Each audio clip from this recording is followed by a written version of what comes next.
Cluster bomb से Iran पर हमला, तेल अवीव में तबाही का तूफान। डेली मेल की एक रिपोर्ट के मुताबिक अमेरिकी सेना के अंदर के एक आदमी ने ईरान पर हमला करने वाले सभी क्लासिफाइड हथियारों का खुलासा किया है। दावा है कि अमेरिका, इजराइल और ईरान के बीच युद्ध में अगली पीढ़ी की लड़ाई कैसे होगी, इसकी पहली असली झलक दिखाई गई है।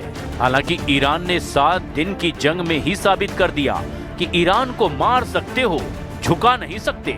यही वजह है कि ईरान ने इजराइल की राजधानी तेल अवीव पर क्लस्टर बमों से भारी मिसाइलों से हमला किया।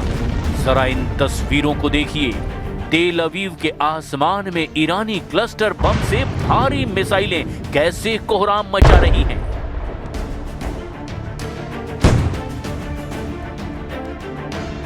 न्यूज़ 18 की टीम है लगातार युद्ध क्षेत्र में, उस जगह पर जहां पर ईरान के मिसाइल्स गिरे हैं और हुई है तबाही।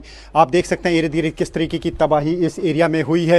ये टेल अवीव का एरिया है और यहाँ पर जो मिसाइल्स गिरे हैं मैं दिखाऊंगा। तो यहाँ पे आप देख सकते हैं क्या तबाही हुई है इन घरों की।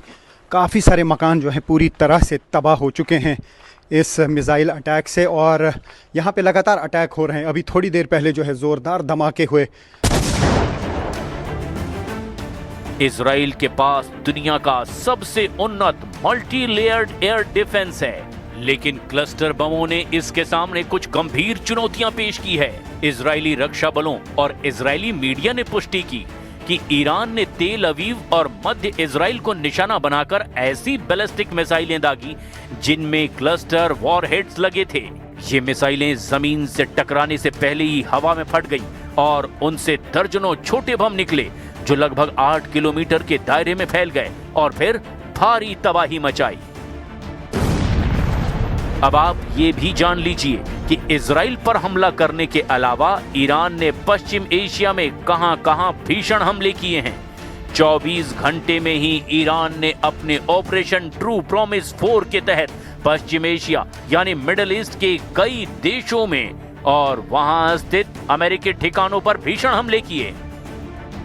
ईरान ने इस बार अपनी सबसे उन्नत मिसाइल तकनीक और ड्रोन स्वार्म का इस्तेमाल किया है। फत्ता 2 हाइपरसोनिक मिसाइल से ईरान का दावा है कि इन मिसाइलों ने इजराइल के डेविड स्लिंग और एरो 3 डिफेंस सिस्टम को भी चकमा देकर तेल अवीव के सैन्य मुख्यालय को निशाना बनाया। लंबी दूरी की खैबर शिकन बैलिस्टिक मिसाइल ने जॉर्डन और सऊदी अरब की सीमाओं के पास भीषण तबाही मचा दी है। शाहिद 238 जेट आत्मघाती ड्रोन ने तेज गति से इराक में अमेरिकी बेस में तबाही मचाई।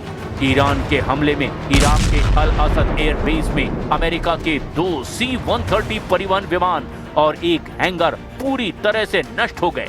इजराइल के नेवातीम एयर बेस के रनवे को भी भारी नुकसान पहुंचा है और अब देखना होगा कि आने वाले घंटों में ईरान, अमेरिका और इजराइल एक दूसरे पर कहां-कहां और किन-किन हथियारों से हमले करते हैं।